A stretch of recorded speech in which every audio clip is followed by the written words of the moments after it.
Well, good morning and welcome to Dementia Unplugged.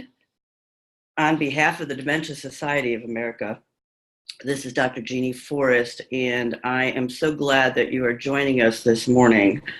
Appreciate your time and investment in talking about and learning about addressing family conflict.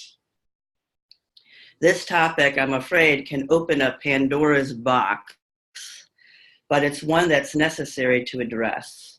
And if we don't address it, the box can implode or explode. So with that, I want to just share a note from our Kevin Jamison, who's the president of DSA, before we get started.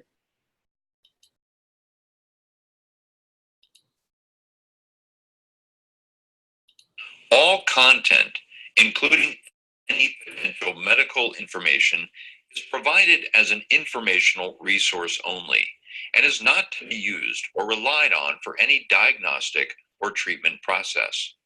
It should not be used as a substitute for professional diagnosis, care, and treatment. Please consult your healthcare provider before making any healthcare decisions or for guidance about a specific medical condition. The opinions expressed and the content shared by Dr. Forrest are not necessarily the opinions and content of the Dementia Society of America. Thank you. As we get started with any of these sessions, I'd like to kind of go over our sort of the taxonomy or the language that's used when we are thinking about dementia. Think of it as an umbrella term that represents sort of a group of different symptoms. There are many, many different types of dementias with various underlying causes, close to 100. And the most common are Alzheimer's related dementia, vascular dementia, Lewy body, and frontal temporal. But many on the call may be experiencing family conflict with a loved one, with any type of these dementias, and sometimes there can be a mix. And so if you are the person living with dementia, know that you are not alone. Your families are all, in general, trying to do the best they can. And this disease, whatever type of dementia is, it becomes a family disease. And the idea of having conflict is one that is very, very common. So for those of you who are just listening on the phone, I'm showing a slide here of various images of family conflict. There can be, we can take many perspectives and looking at this whole issue. And so because we have about 30 minutes, I have to talk about this, and then we have 15 minutes of question and answer. I am going to kind of narrow it down to working within families, family system, maybe with multiple adult children who are trying to do the best they can. And as we begin, I want you to know that a lot of it has to do with one's perspective or perception. Families that I have been working with generally are trying to do the best they can. And I come to you with this topic, not only as someone who does this professionally, working with families who are caring for a loved one with some form of dementia, but I come to you with a history and as a family care partner and caregiver. Over 25 years ago, my mother died of a vascular dementia, and family conflict amongst my siblings was intense. And now I'm in the second wave and generation of family members. I have now 2 current family members with different forms of dementia. And there's a whole new wave of family distress and challenges that are happening. So not only am I working this, but I'm living this with you. So we're in this together. I'm going to kind of list off just, sort of a beginning list of sources of family conflict and see how this resonates with you. Well, often there's a disagreement on the loved one's condition and capabilities. This is often due to myths or sort of a lack of education and how dementia impacts one's thinking, personality, and behavior. The person with dementia over time can develop a lack of insight and safety awareness of the disease as it progresses. And so this just creates, sort of the perfect storm. You may be experiencing an uneven burden of care where one particular child, sibling, often it's the person who's living the closest to the loved one with dementia, feels an uneven burden of care. Or you're trying to provide the care long distance in that mix of those who are in it on a daily basis, those who can only come and visit on occasion. That can create some stress too. The frustration, the lack of understanding, resentment can happen. Not only that, but you may be adding multiple work roles. You're caring for your aging parents, and you have a full-time job, and you have children of your own to raise. Well, you can imagine how that sets up fatigue. Depending upon your past relationship with this family member, there may be guilt involved.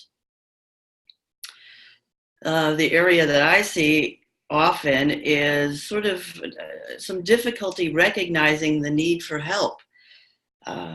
This is a family system disease, and there is definitely in our society a tendency to want to do it all and be, the best we can be and do it on our own, and this is just not possible. The financial matters are another area that can cause conflict. And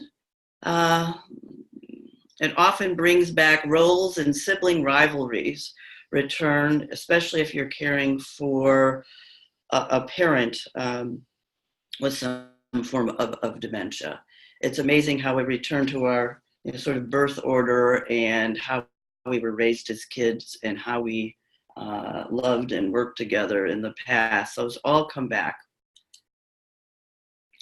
I'm going to add to that another source of conflict and stress and fatigue are the changing roles and responsibilities. Or if you're if you're a spouse of someone living with dementia or a partner, it may be that now you're taking on more household chores or managing the finances. You're being a 24/7 advocate, handling the healthcare. Perhaps there's issues with driving your car, trying to find meaningful activities, assisting with personal care.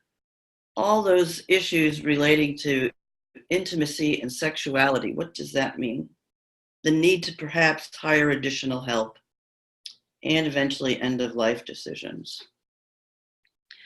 This just can seem overwhelming, and so you can see how this can flame this whole idea of family conflict. What's unique about caring for and living with someone who may be experiencing a dementia is this concept called ambiguous loss. The person is physically here, but because of the various changes and the capacity to communicate and show emotion and love, there's often a loneliness that sets in, and there can be a sense of feeling like you're living with a stranger. So their usual way of being is just different now. And it takes a lot of education and compassion and learning a new dance of how to love each other. But this is not, like I like to say, it's not intuitive. And so as we're caregiving, we might be holding it all in. And there's a tendency to say, I'm just fine, thank you, I'm all right, I'm great, no problem, I'm okay. When behind the scenes, that's not how we're feeling. And there are layers of worry and perhaps resentment and loneliness and anger and fear. Am I going to be the next one to develop this disease? A defensiveness, I'm doing the best I can. And ultimately, there's a grieving, there's anticipatory grieving for what's to come and what has been changed. So that's a lot to think about. That's a lot to handle. But I do want to tell you that it's possible. It is possible to work through this family conflict. And the way to go about it, what I have found that works the best is to get as much education as possible about what is expected, what's changing in the brain, what's sort of normal for this abnormal situation. Because we want to prevent family crisis. We want to kind of prevent multiple hospitalizations. Ultimately, we want to widen our circle of care. And what I mean by that is that within the family, it's important to look at other sources of help and assistance, whether that be people who are hired from private home care agencies, or we could look at faith-based institutions, churches, synagogues, looking at adult daycare, memory cafes, all of those additional resources help to even and distribute sort of the layers of responsibilities. So family conflict starts with wanting to know that you can't do it alone. Another piece that's helpful is to identify what I call realistic goals of care. And this really depends on where we are in what I call the dementia trajectory. I mean, the early stages, middle, late, or final. Unfortunately, in our current science, as many of you know, that a majority of the dementias are not curable, they're fatal. And some family members don't know that. And there's this constant push for trying to cure everything. And when we know we don't have that in our current scientific ability. So maintenance, keeping the person as strong and engaged in life and working on remaining quality of life is a very realistic goal with comfort. And what does that comfort look like? And so these are some of the issues based on the person who is living with dementia, based on their wishes, their advanced directives on how they feel they would like to live their best life. So that's always the initial source to go to when you're looking at realistic goals of care. There are two texts that I would recommend that I have in my library that I have found helpful. The first one is called Keeping Love Alive as Memories Fade. It's based on a text called The 5 Love Languages and Alzheimer's Journey. I did have an opportunity to meet Edward Shaw, who's a physician whose wife developed early onset, I believe it was frontal temporal dementia, and how he worked through that whole issue of how to keep that love alive as memory fades. And I think he does a very nice job as someone with a scientific background, but also understanding the necessity that love, the capacity to love, and feel love never really changes for people with dementia. And it's the ability to express love that changes. But everyone needs to feel loved, both the person with the dementia and the care providers, the family. Another one is written by Pauline Boss, who is sort of the, I would say, signature of this ambiguous loss. So loving someone who has dementia. As I said earlier, families, everyone with their own perspective is trying to love this person the best way they can. And it's figuring out how to do that, knowing that everyone has their own perspective.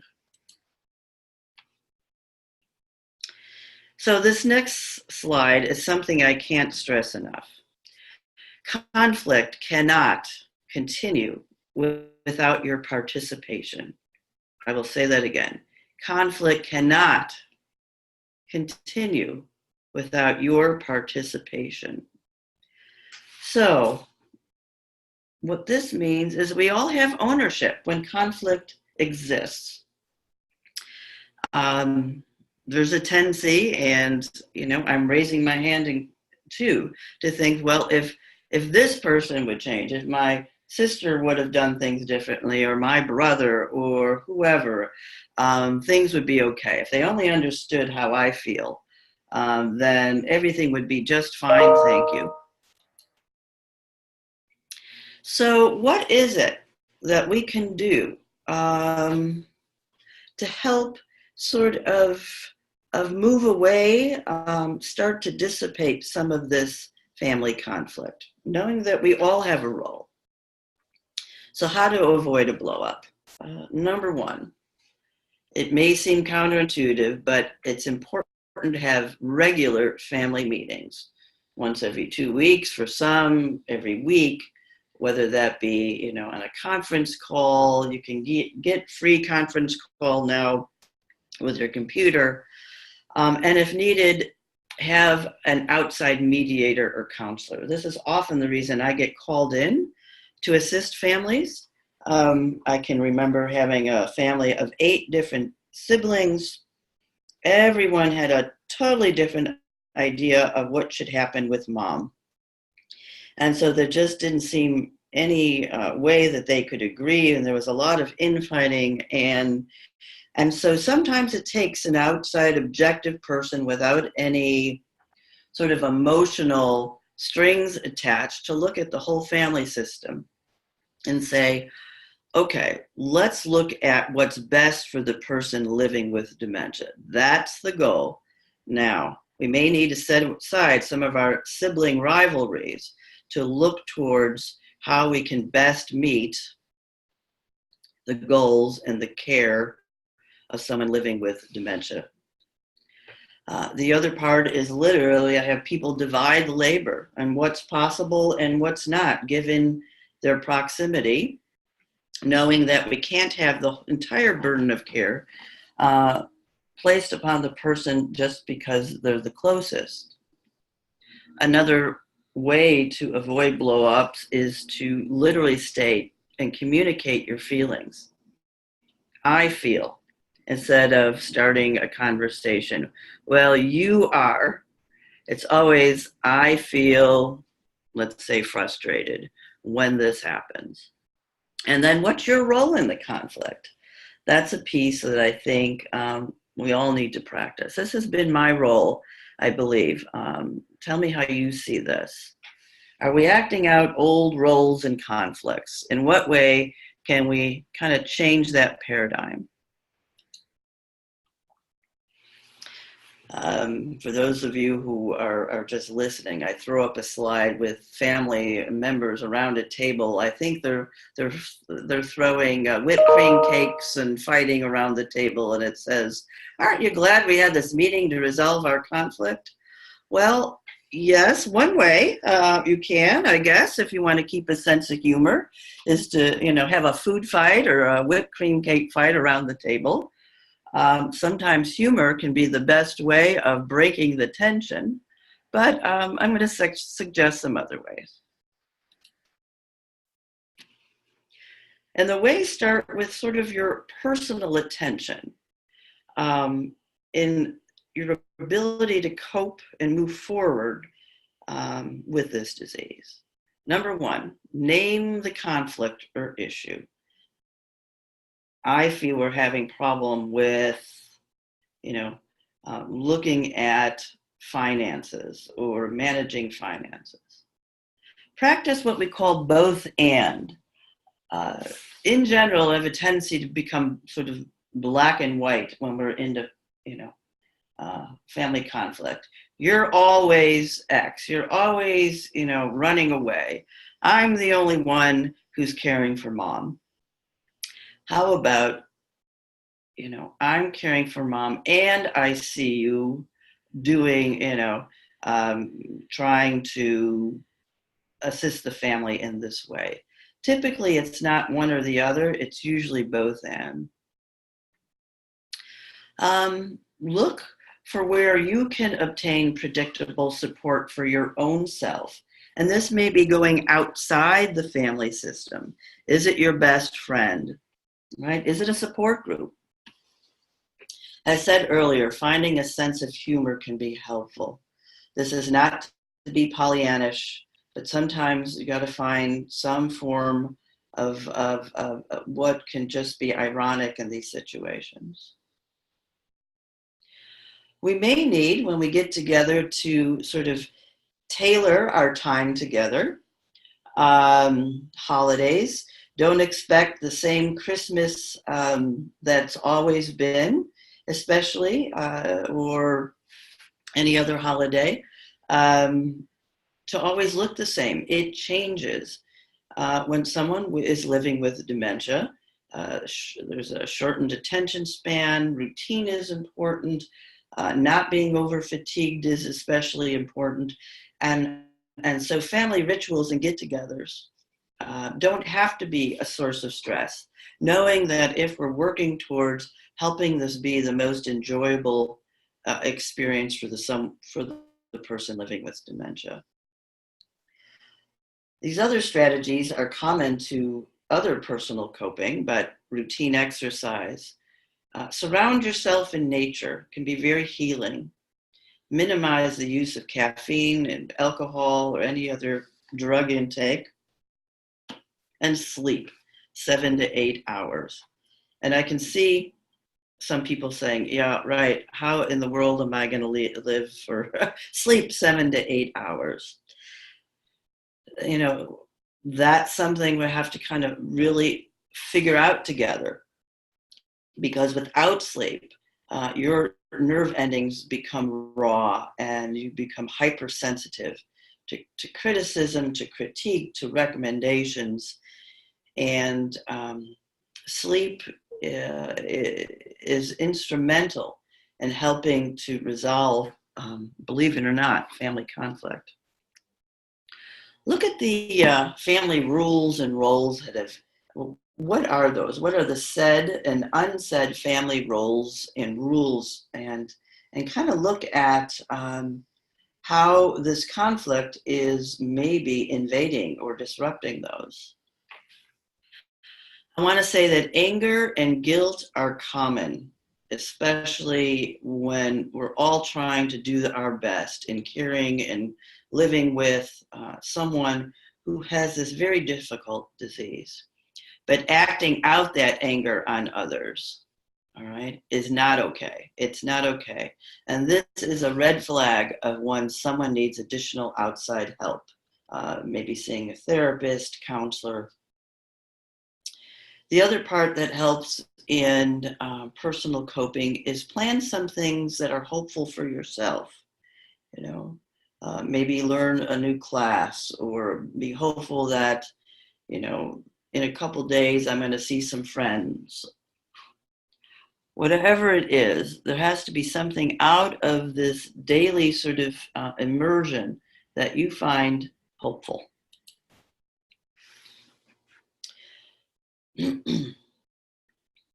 I show a slide of a cocoon, sort of a caterpillar metamorphosizing into a butterfly. And I'll stress again this message. Change does not begin with the other. It begins within you. And this so applies when we talk about family conflict. The only way we can help to address family conflict is to look at our own role in it and see ways that we can adapt better. And that's especially important for the person with dementia. They cannot change how their brain is changing. The ones who still have the intact, healthy brain are the ones who need to learn these different strategies. Another thought here towards looking at family conflict resolution is, as I said before, self-reflection. What I often do is I have family members step into each other's shoes or roles from their perspective. Just take pause. What's it like for a family member, a sibling who lives long distance? And just, could they be imagining things that are worse than there are? So suspend your judgment. Take a moment to step into the shoes of every other person that you potentially have this conflict with. And then look at how others might perceive your words and actions. What can you do to stretch to the other's needs and maintain sort of key aspects of mine? So it's not a complete sort of give over, but sometimes we need to look at other people's perspectives and stretch to their needs. Look at the big picture. What do you see? What would you give in terms of recommendations? I put a picture of a sponge here on the slide. What I think some of the superpowers of people of actually living and experiencing dementia is that they're much more intuitive and aware of sort of the emotional tones, and it can absorb conflict, not only because of words that are being exchanged, but the feeling that is left behind. We know when loved ones are fighting without even having to hear the words. We look at it by body language, gestures, tone of voice. And this is absolutely absorbed, especially when there's conflict. It happens today when I walk into perhaps a client's home and I might be having a rough day, and they'll say, "How you doing?" And I put on my happy face and say, "Oh, I'm just fine." And they look right at me and say, "Really?" So it's always amazing that people with dementia have this innate, heightened sense of being able to absorb and perceive what's really happening. And that could be the positive as well. So it's the onus is, if you're in the midst of family conflict, is to help resolve it as best as possible, because this is being picked up and absorbed by the person with dementia. And it's hard enough. Can't even imagine living with this disease, doing the best you can, and then seeing loved ones around you, fighting. So let's work on this together. And it all comes back to this concept of compassion, being compassionate with and for the person living with dementia, but with each other. Recognize we all have our own perspective. We're trying to do the best we can. And sometimes it just needs to be, okay, time out. How can we best be compassionate with and for each other? And that's a way that when I'm working with families, family meetings, sometimes we do need to have a compassion timeout. This next slide says, Although no one can go back and make a brand new start, anyone can start from now and make a brand new beginning. Anyone can start from now and make a brand new beginning. So what I mean by that is that perhaps you're in the midst of a family conflict. If you can utilize some of these new recommendations and strategies, there is a way possible to start and make a new, brand new ending. Or another thought is sometimes you just need to forgive the people because you still want them in your life. You know, your family, whatever conflict has happened, is happening. For some, it's important to forgive. Know that people are doing the best they can, but now that you know better, you can do better. And forgiveness plays an essential role.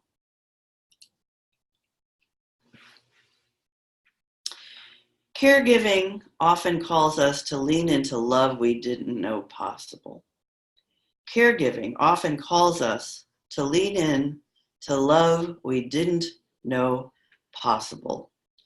And so family conflict, knowing that it's a very common outcome of living sort of with or around or supporting someone with dementia, knows that it's stretching us to love in totally different ways that we did not know possible.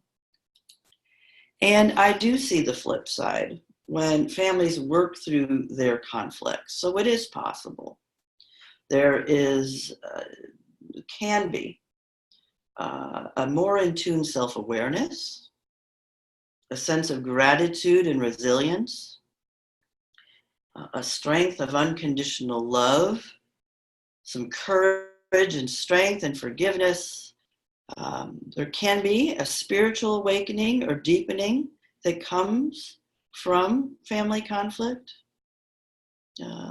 sort of a fine-tuning of one's ability to be compassionate, the joy of being present, and learning how to live in the moment.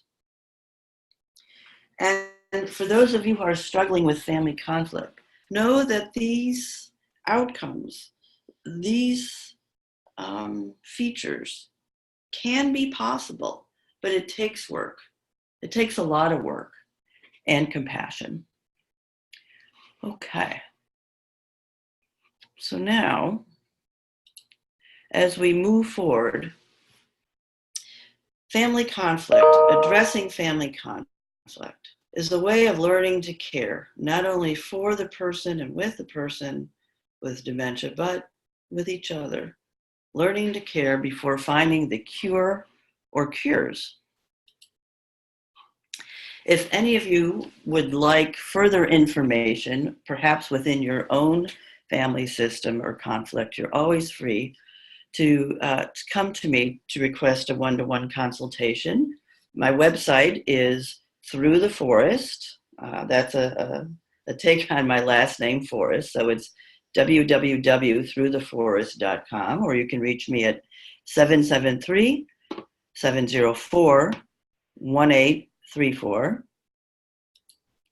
And before we do our question and answer, I want to thank the Dementia Society of America for being really the support that's needed to bring this program to you. Please take a look at dementiasociety.org. It's a wonderful volunteer-based organization that focuses wholly on and totally on the family caregiver. All right, I'm going to end the recording in the next slide so that your questions will be anonymous. So thank you again, and I will now stop recording.